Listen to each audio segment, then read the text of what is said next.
Os smartphones de Elite já não trazem tanta evolução quando a gente olha para os lançamentos do ano anterior. Mas na categoria de entrada já acontece o contrário. Estamos aqui com o Moto E5, smartphone mais básico que a Motorola trouxe ao Brasil. E temos uma boa notícia. Ao menos em relação à câmera, a melhor em comparação com o Moto E4 é impressionante. Vem comigo que eu explico. O comparativo de câmeras do E5 teve a presença de 3 modelos intermediários de 2017. O Moto G5S, o Galaxy J5 Pro e o Quantum Move Up. Os 4 possuem especificações bastante parecidas nas câmeras traseiras, com 13 megapixels de resolução em 3 deles, e só o Moto G5S com 16. Quanto à abertura, só o J5 Pro tem o f1.7, deixando passar mais luz que o 2.0 dos outros 3. Quanto às câmeras frontais, são de 5 megapixels nos 2 modelos da Motorola, e 13 megapixels nos outros 2. É um comparativo bastante equilibrado em relação ao hardware das câmeras. Então vamos às fotos. Aqui não vamos exigir demais dos dispositivos, pois são modelos mais baratos, voltados ao consumidor que não faz questão de uma super câmera. Sendo assim, temos 4 modelos bem satisfatórios para a faixa de preço que ocupam. O Moto E5 surpreende com qualidade que bate de frente, por exemplo, com o Moto G5S, intermediário de 5ª geração da Motorola. A qualidade das imagens com boa iluminação é boa nos 4, com a diferença que os Motorola puxam um pouco mais para as cores quentes, enquanto o J5 Pro e o Move Up já entregam cores mais frias. Com relação ao brilho das imagens, o J5 Pro, apesar da abertura maior, não entrega fotos mais claras, com alguns exemplos ficando bem mais escuros que os concorrentes. Mas os dispositivos da Motorola possuem HDR automático, que pode ser desativado, mas ajuda a buscar um equilíbrio maior entre partes claras e escuras. O foco é um pouco difícil, especialmente no J5 Pro. Baixando um pouco a luz em ambientes internos ou em fotos noturnas, o dispositivo da Samsung mostra que a abertura maior da lente faz diferença. Além disso, o flash do Galaxy preenche melhor o cenário do que os concorrentes.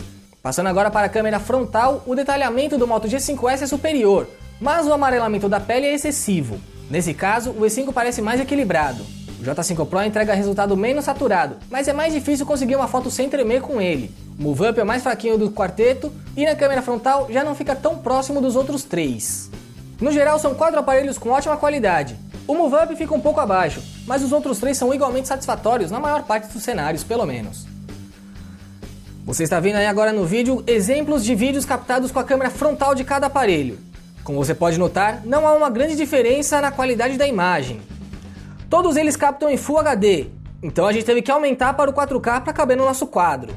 Veja agora alguns exemplos captados com a câmera frontal e principal de cada aparelho, incluindo também o áudio. Todas as capturas foram novamente feitas em Full HD e esticadas para o 4K para caber no nosso quadro. Teste de gravação com o Galaxy J5 Pro em Full HD.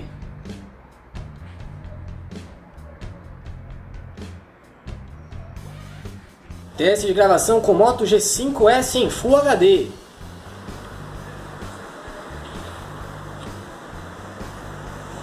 Teste de gravação com Quantum Move Up em Full HD.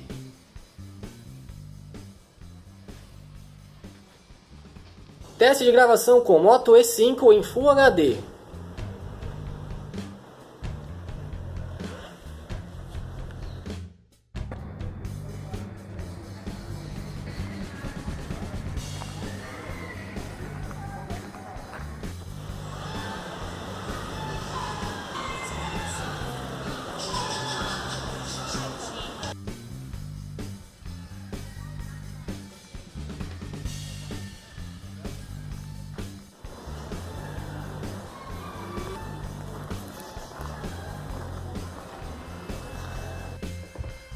Deu para notar que o Moto E5 deu um bom salto em qualidade das câmeras se comparado ao Moto E4, que era bem fraquinho.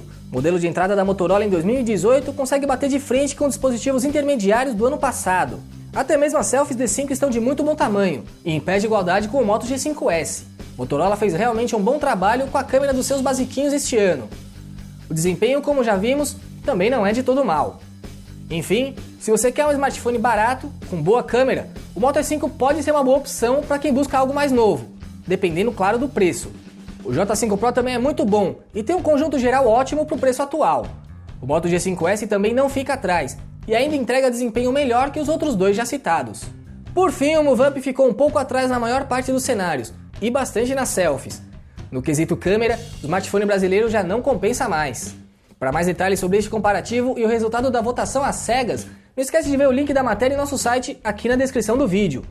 Já aproveita para deixar sua curtida e assinar o nosso canal para não perder nossos próximos vídeos. Ainda tem mais testes do Moto E5, faltando só bateria e tela para a gente chegar ao review. Fica aqui também o nosso agradecimento ao pessoal da RP1, que cuida da assessoria da Motorola, por nos enviar o Moto E5 para os testes. Eu sou Felipe Junqueira e fico por aqui. Um abraço e até a próxima.